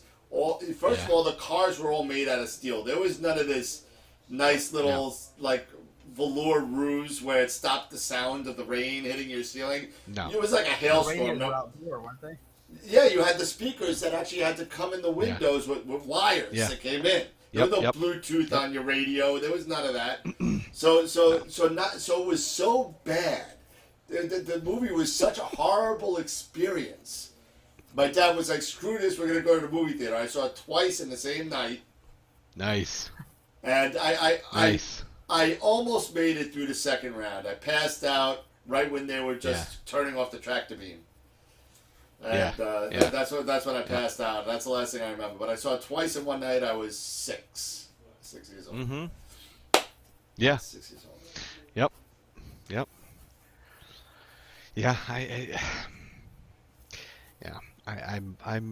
I'm thoroughly amazed with how this hobby has blossomed and how people are taking a hold of it and learning and growing, and it's just amazing to me, to watch people really, get excited about imagery, Yeah. So. Mark said that drive-ins have gone by the way of the dodo, and believe it or not, They're on the upswing. they're on the upswing again due to another industry that's coming out of the ashes because of COVID. Is drive-in movie theaters, and one opened up on Long Island very recently, and there's plans for a second one in Suffolk County on the east side. So Winky's on, Jesse Winky. Yeah. Jesse Winky, Yeah, how you doing, Jess? There's 2 or 3 drive-ins within like 50 miles of me, you Yeah. know, and they're like the nice ones, they've got the where you can broadcast the Bluetooth right to your to your car radio. your Harman Kardons, inside your car, it's freaking awesome. I don't know about Harman Kardons, but I got like those JVC whatever garbage speakers that I got with this Toyota, But it beats the speaker hanging in the window, Yeah, no, that speaker was horrible. That was just there was no bass. It was all treble. So try listening. All treble. Try listening to like the what is it? The Imperial March. With the stormtroopers coming down, and it sounds like you're talking like it was horrible. Yeah, it's like it's coming through a cornet. Yeah, exactly right. It's terrible. Was horrible. It was so bad. So that's why we went to Limerick Movie Theater on Long Island, and we saw it the second time in one night. And in between, we got friendlies. Yeah. Jessica says, "Hey."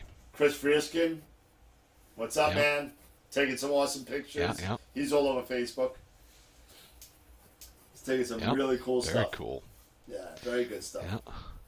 Yeah, that's the other thing. I mean, to bring it back around to what we were talking about before, in how to, get, images and this and that. Tegan and others had turned me on to AstroBin, and if you guys haven't used AstroBin, that are out there in the audience or listening, or people that are going to be listening down the road, you got to check out Astrobin, especially if you're an aspiring astrophotographer, if you've never used it before, because it's a freaking awesome tool. You know, I mean, you can pull up some of those targets. You get 20 or 30 different photographers taking the same target. Find one that tickles your fancy, and they give you a breakdown of everything the guy did or the gal did, you know, to get that picture, so that you can mirror what the kind of effects or the kind of results that they got. It's a great tool. You got to check out Astrobin. You know, and I was actually playing with Astrobin the other night. You know what annoyed the hell out of me? Is that, and Astrobin's awesome. Don't get me wrong. It's great. It's awesome. I pay for it. I pay whatever, the $7 a month, whatever the hell it is. But you know what? For unlimited uploads. But yeah. I was searching for a target for the other night that I actually took the telescope in because it was going to rain at midnight, but whatever the case may be. So I was looking for a target. I said, all right, you know what? I don't really have a really good shot of the veil. Yeah. So I went and I was looking around. I was just trolling around the images, just to see, you know, how much time people are putting into it and that kind of stuff, which is a good thing to do. And I'm going through it, and the first 9 that I went through had no details. No Really? details, just the camera and where they were from, and that's it. And you know, no filters, no images, no equipment, nothing. It was like nothing, and that's not really normal. But you know, it just happened to be luck in a draw of the ones that I picked. But you know, most people. I'll admit, sometimes if I'm trying to upload a photo that I'm not finished with, I'll just upload it, bypass all that, and then upload Yeah. it. Yeah, if you're not done with it, I get it. But when it says final, Yeah. Oh, right. Yeah. you see A, B, C, and final. You know. So I'm like, what'd you do, man? You know, let us know. That doesn't have to be like, you know, what's the special ingredient in a Big Mac? You know, it doesn't have to be like that. You know. But Yeah. Yeah. I liked Astrobin. When looking at a new scope, it was nice to see what images folks were putting out with different OTAs. It's a good point, Jess. Yeah, that's a really good point. Yeah. Mark's digging on me a bit. Yeah. What have you been living under a rock? Yeah. Yeah. No cover, page 13. So excited. I don't know what that means. I'm not sure what that I means. think we just lost Tegan, though. We just lost Tegan. Yeah, we just lost Tegan.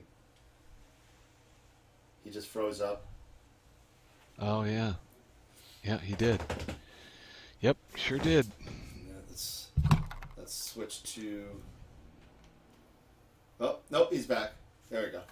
Weird. That was weird. I was ready to kick you off. Been doing that lately, so if that happens again, that's happened like 4 times today. I'm sorry. No, it's okay. Oh, it's no problem. Yeah, it's okay. Yeah. Mark said you were frozen with your smiling face. Like, George said you're sleeping. Hey, you Doing know, the Gandalf sleep. hey, One eye open. we like to have fun. We like to have fun on this, and we never know what's going to happen. So, Yeah. but yeah, so I'm hoping to get, you know, at least close to the 40 hours of data that Tegan's been getting this week. Hopefully, after the holiday is concerned, I'll be able to get, because I normally don't do this, but I spent 2 clear nights last week doing flats. Oh, yeah. And I usually do my flats on cloudy nights or, you know, something like that, so I don't waste my imaging time. But I had a new camera and I wanted to get the new flats down because I finally got the image train in the way I want it. And I had to lose the off-axis guider, which I really, at 950 millimeters, do I really need it? I don't know. I'm going to use my guide scope, and I'll see. Yeah. You know, I'm sure I'll be fine. But I needed the back focus because here's the crux of the problem, and maybe you guys can chime in on this too. So with this camera, with the off-axis guider, okay, it's 50. It's built into it, right? It's built all, into it. Well, there are three different things. It's camera, filter wheel, off-axis guider. It's not really built into it, but it's made for that camera, and it kind of screws on. I see. But with the off-axis guider, it's 54.5 millimeters to the sensor, which leaves me So a millimeter a half a millimeter here and Yeah. there. Maybe a millimeter. Right. 0.5 either way, whatever the case may be. But it was just so. It was so close that I just needed the back focus to get the sweet spot of the whole flattener, because I started to see some. I needed more. I needed about 50, like 54 to 55, not 50. I need a little bit more, so I couldn't cut it back anymore. So I had to lose the off-axis guider. So which I'm fine with. I think I'll be fine with my seeing anyway. My seeing just sucks in New York, so I mean, Right. I don't need to be guiding it 0.4. I don't need to be doing it. Yeah. If I'm doing anything under an arc second, I'm fine. Yeah. And I'm routinely Yeah, at and point. I'm routinely at 0.6, 0.7 with a guide scope at 952. So Yeah. I think if you're pretty much anything under 1500 millimeter, an off-axis guider is kind of cheesecake. It's I don't know if you really need it. I would say when you start reaching the 1500 millimeters or more. Yeah, then it becomes issue. I needed it with my Newt at 1,000 millimeter. Yeah, but that's 1,000? super fast though, right? You're at 3.9 f-stop, so yeah, I could see you probably needing it. Not at Yeah. what am I, f7 on this? I 7. think? So I mean, it's a little slower. So I mean, but Yeah. I mean, I've had a 127 before with a guide scope, and I haven't had a problem. I'm just happy that I got that Tyler was able to hook me up with this. I got to tell you, this Asato focuser though is sweet. This thing is sweet. It is so sensitive. I mean, literally, my steps are like. I think to get a good focus, I'm at like 700. I'm sorry, Yeah, I'm that sorry. sounds like I'm sorry, Feather Touch. I'm sorry, 7,000. I'm sorry, not 700. 7,000 steps to get a good U curve. The Feather Touch? No, the Asato. The feather. He's got the Asato. Yeah. The Feather Touch was like that when I figured it out and got all the parameters set in SGP. And the ASCOM driver for the Feather Touch. Once I got that figured out, man, I was getting predictable bell curve, time after time after time after time. It was so frustrating trying to use that ZWO focuser. It just would not perform. I just could not get it to perform. Yeah, well, It's just incredibly but frustrating. there are a lot. I don't want to bash CWO because a lot of people have gotten that to work with many different Schmitz, and it could have just been something user error, or it could have just been a lemon. It could have been a lemon EAF. I mean, it could have been either one. But a lot of people use the EAS with quite a bit of success on it. I have never used one, so I can't really comment on it. I've used one on 3 of my refractors, my Newt, my RC, successfully. Right. Yep. So yeah, the ZWO EF is one that I read. Yeah. Mark is talking about the backlash. This is also coming from the guy who bought a Nightcrawler. So I mean, Right. So Mark, yeah, I hear you, but you know what? Even in SGP or Nina or any sort of focusing routine you have, I know you know this because we've spoken about it. You can compensate for that backlash. and we just lost Tegan again. But I know because his mic kind of cuts off in my ears, so but Yeah. the Yeah. backlash you could compensate for in a number of steps, and you could do that on SGP. I was reading while I was talking. I'm sorry. SGP and Nina, whatever else, AAP, APP, whatever. Yep. Sharp Mark, I hear you. I mean, I know that you didn't get to work, but I mean, like I said, I couldn't get some things to work on my system, but it works for other people. So, I mean, sometimes we just get so frustrated with equipment, we just give up.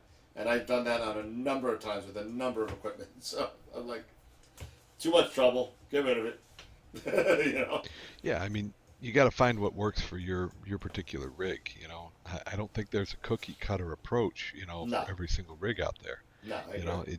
It's not there. I mean, even when you're dealing with back focus, and I've watched several different videos, not the least of which is Jason's video on back focus. Yep. Which if you haven't seen it, you should go check it out. Jason, the lazy astronomer, check out his video on it. It's really good.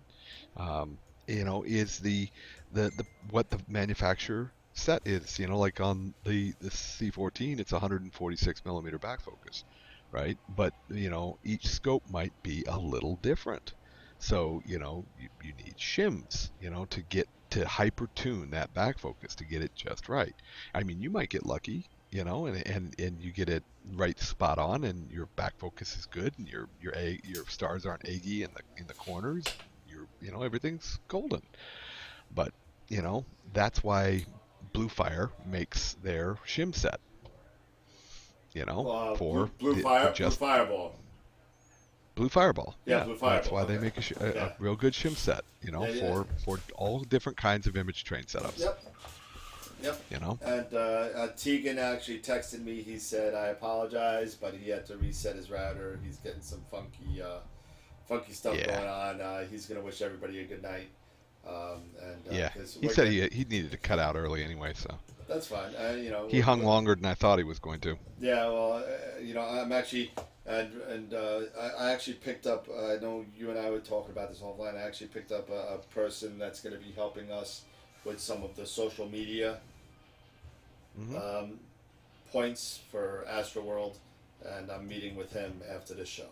So nice. So we're going to be doing a Zoom, so if, I don't know, I haven't seen Eric or Jason on here, so if you guys want to jump on the Zoom, let me know, I'll send you the link.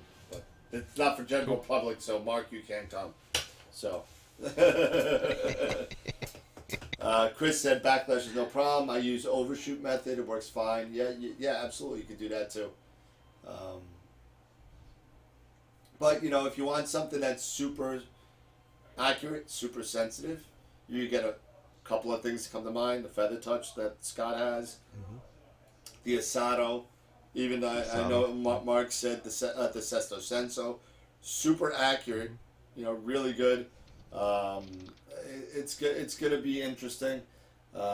So we'll see what happens. I mean, but you could get. I was just so surprised that I had to put my step size in Sequence Generator Pro to 7,000.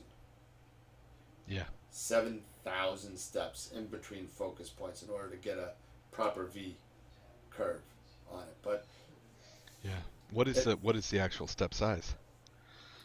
0.04 microns. Yep. Something so it's like very small. 3 million something total steps in an inch and a half. Yeah. Something crazy. So. Yeah. That's like the feather touch. It's just a ridiculous amount of steps. It has a very, very small step size. Yep. And that's why you can get. But the other thing with those is that they're clutch driven.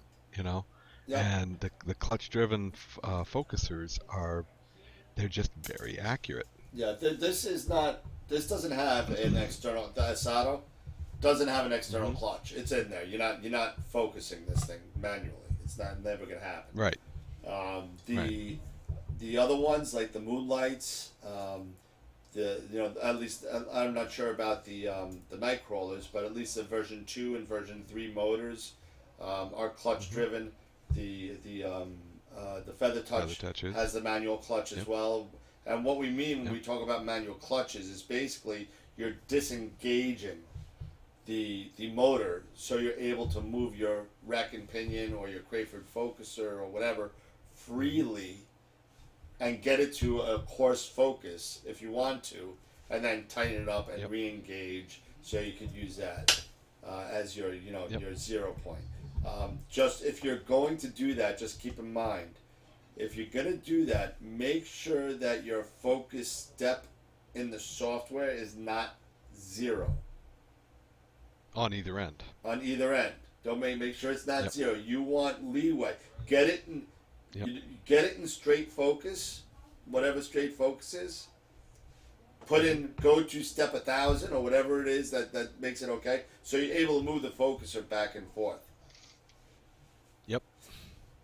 Yeah, that's basically what I did. I set it midway, Yep. And I got the thing in focus, and there's and I just get the midway point and just moved the focus motor, with the software within SGP, within the software, and then just centered it, on that and recalibrated it, and Yahtzee, you were in.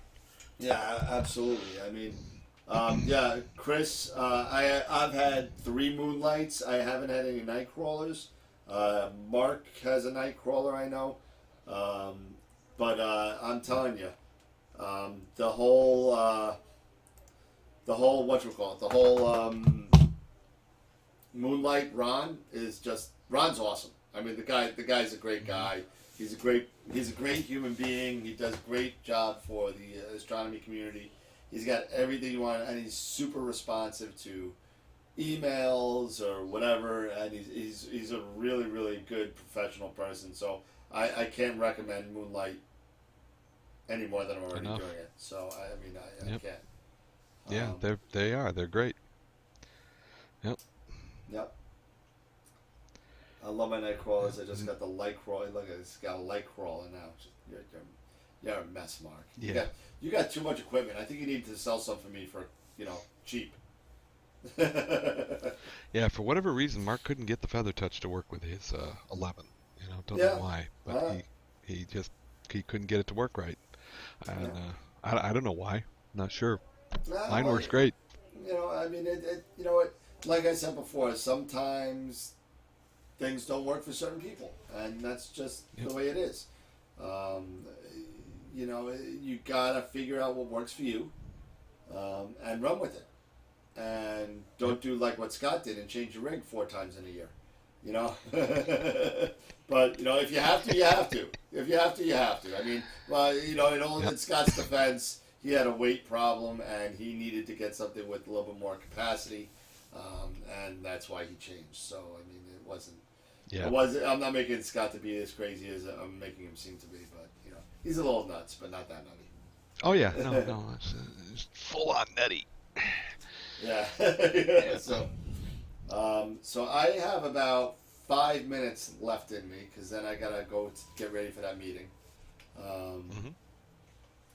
Is there anything else that you wanted to go over real quick? I mean, we went over the new show starting on the June 10th, the second Saturday. We're gonna have AstroWorld Weekend Update, and we're gonna have that at 8 p.m. Eastern. Yes, Mark, we know you're the crazy one. You're out of your mind. What else? We got the Cherry Springs unofficial, unsanctioned Star Party, AstroWorld's first edition.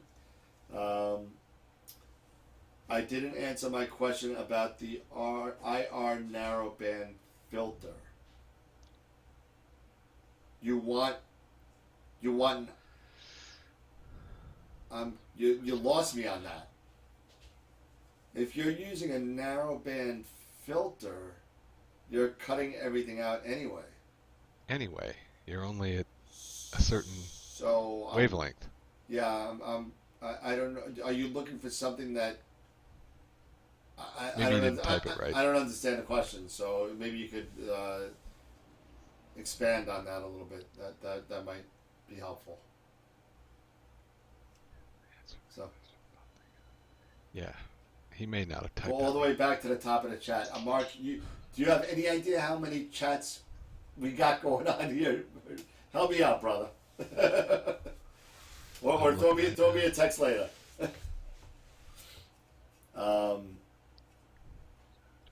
It's so funny. I just saw my hand go up and down.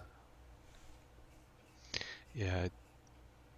Yeah, he says asking because I just received the data set and all the observatory.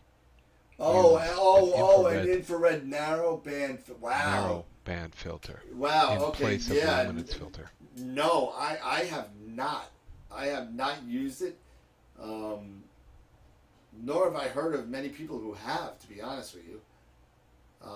That's something I'd have to take a look into, Mark. I really haven't heard much about that at all. I get what you're saying. I understand the question, but I haven't heard a lot about that at all. Yeah. If you want, give me a little bit on that. Hopefully I could get an answer for you. I could get an answer for you by next show. I'm looking at the text that you just sent me. I didn't get it yet. Mark sent the photo. Yeah. IR narrowband filter.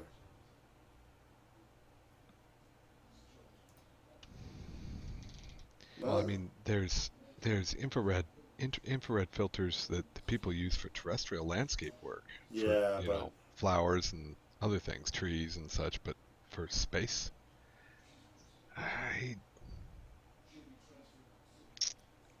don't know. I'm not sure on that one.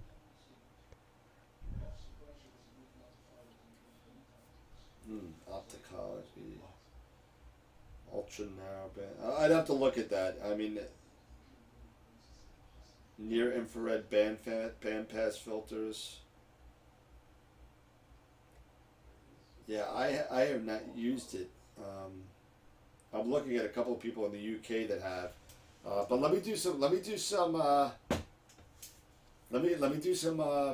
checking on that, because I don't want to start talking about something that I have no idea about. So yeah. let me do some research on that. Yeah, I get that. I get it, and that's fine. I'd like to see some side-by-side comparisons of the infrared filter bandpass as opposed to, let's say, an HA or a luminance. I mean, you know, I'd like to see all three of them next together, but I'm not sure how that would work out. I saw the picture you sent me; it looks great, but I have nothing really to kind of compare that to. So let me do some research on that, if you don't mind.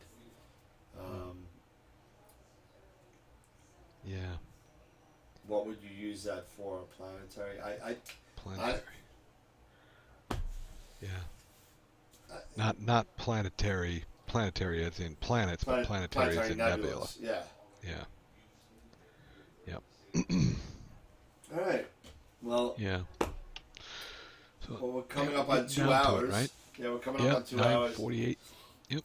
And I think that's about it. So we got, not tomorrow, but next Saturday we'll have Weekend Update. We'll also have our regular 2 shows. And I promise everybody, if you guys saw me on, we got another question. Would you get a 6-inch dew strap or a 7-inch dew strap for a 6.5? 7. 7. Always go a little bit more than a little less. I'd rather have a little. Mm-hmm. You could wrap that half an inch around. Right now, I have an 8-inch Schmidt Cassegrain dew strap on my 127, and it's like wrapped around with Velcro. I mean, it'll work. It's fine. It takes a little bit more energy, but I got enough with the Eagle, so I'm fine. But Yep. But yeah, so what we got, like I said, we got Wednesday night, normal night. No more hockey cancellations since the Islanders have lost and are no longer in the playoffs. So we got Wednesday. Man, dude, I'm so mad. You should have heard this house. It was like a frat house in here on that night after the game lost because there was so much cursing. Yeah. But Wednesday night at 9, Friday nights at 8, and every second Saturday of the month at 8 p.m. Eastern, or for our friends in New Zealand, noon in New Zealand.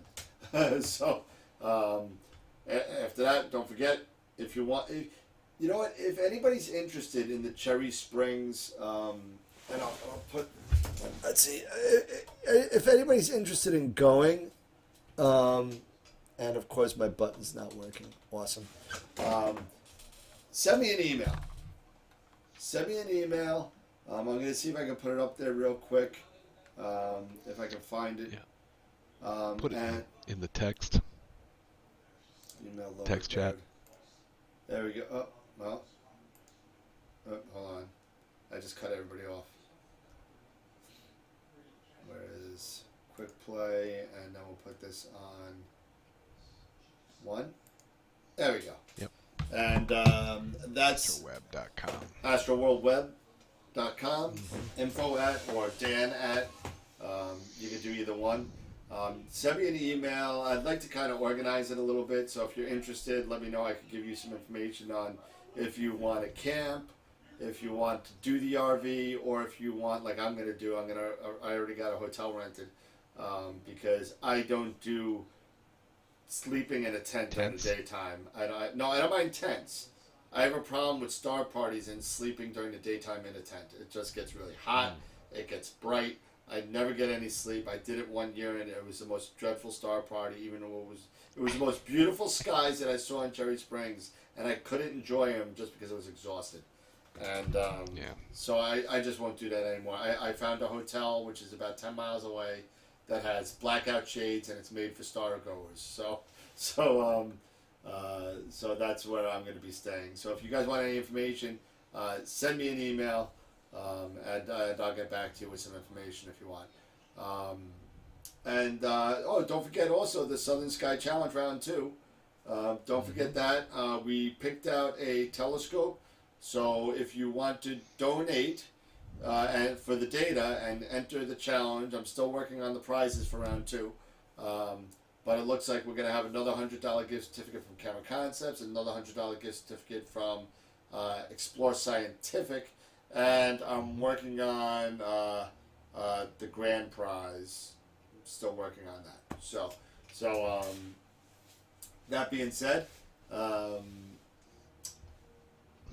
Scott, I want to know how that new mount works for you. Mark's looking on buying a new mount already. Yeah. I wish I could tell you. You know, I had my boneheaded move for the week last week came in, and so like a little self-deprecation here. I was trying to image on the one clear night that I actually got. I was trying to image on North American Nebula, and I got the scope set up. I got it polar line. I got it, all the anchors down. It was rock solid, polar lined. It was right smack on, and everything's good. And I slew to North American Nebula, and it's pointing right straight through the Earth. I'm like, what in the hell is going on here? And by that time, it was like 11:30 at night, and I'm tired, and I'm like, oh, jeez. So I couldn't figure it out. And, a couple days goes by, and I'm looking at it, and I'm like, wait a minute. And I went back into the settings in the mount, and I looked at the time, and sure enough, I had the right time. I had the wrong freaking time zone. I had the he was still in Seoul. Negative. Yeah, I had +9 from Greenwich Mean, and I was supposed to be at -4, which is Eastern Standard. No wonder I was pointing right straight through the Earth. If you were in Korea, so you would have been fine. My boneheaded move. Huh? If you were in Korea, you would have been fine. I would have been fine if I was in Korea. Yeah. But yeah. So that was my boneheaded move. But I can tell you this, Mark, the mount is butter smooth. I mean, it slews that great big Monster 14 like it's nothing. That little tiny mount. It's surreal to look at it. I mean, it is absolutely surreal to look at it. You get this huge scope sitting on this little tiny mount, and it's just slewing it like it's nothing. It's a crazy mount. It's really a very cool. I can't wait to see what the tracking, how it works. You know, I'm anticipating that the RA error that I was getting with the CGXL won't be nearly the problem that with this mount. Um, you know, it really is a very, very nice mount. Yep. Yeah. The proof will be in the tracking. Absolutely. It'll be in the tracking. Yep. Yep. And we shall But see. you know, you're supposed to be able to track with that. I mean, with a scope that's under 70 pounds, 66 pounds, you're supposed to be able to do a 10-minute track, no tracking, no scope, no guiding, no guide scope, Right. just the mount. You're supposed to be able to hold sharp stars 10 minutes. So that's pretty impressive. Yeah, Mark. We're both using Eagles. He has an Eagle as well. He has. Yep. You got a 4, right? No, I got 3. Oh, you got the 3 Pro. Right, okay. Yeah, you Yep. bought it before the 4 came out. Yeah, so. Yeah, before the 4 came out. Yeah. Yep. Yep. So. Acid test. Everyone's saying acid test is the stars. It's and the stars. tracking and everything. Yeah. So. Yep. So. Well, that being said, guys, I think that's about it. I'm getting tired. I need an alcoholic beverage to put me to bed, and I think that's about it. So thank you everybody for watching. I hope everybody enjoys these shows. You know, we had up to 15 people on tonight, and you know, it's probably staying there. Yeah, maybe that's what I need. Yes, Nancy, you need an eagle. Nancy, you need an eagle. I'm telling you. Mm-hmm. But Yeah, you'll never go back. yeah, you'll never go back. Once you're able to do 4 hours in December watching your telescope from your living room and laughing never at how go back. cold it is, you'll never go back. You'll never go back. Ever. And so in all seriousness, all you really need is to get a just go to Ingenious and get a wireless access point. Yep. You know, and have it. if you're not techie yourself, you know, have somebody come in and just run some Cat 5e or some Cat 6 cable Yep. through your house outside and put a wireless access point outside. Yep. And that's all you need. That's it. That's all you need. You can connect it right to your network and you're good to go. Yep, and it's You know? awesome. I love my wireless access point. I get it. Oh yeah. I get it at the next door neighbors across the street. So. Yeah, the range on that Ingenious is just nuts. It's crazy how far I can go with that. Yeah. So. All right. So Cherry Springs, Southern Sky, Challenge Round 2, weekend updates, and Scott's gonna take pictures real soon. So. Yeah. Hopefully Sunday. Hopefully Sunday. Well, I'll be able to get some. We'll see. He's gonna call me Sunday night. I can't get this thing polar aligned. Oh, if that happens, I just need to go to bed. Yeah. Well, it's 4th of July, so if you call me and say that, I'm Yeah. gonna hang up on you. So I'll probably be half Yeah. the bag. Yeah. But, all right, fellas and ladies, have a nice night. Thank you for joining us, and as always, please remember, keep imaging, keep educating, and clear skies. And we'll see you next time on AstroWorld. Have a good night, guys. Bye for now.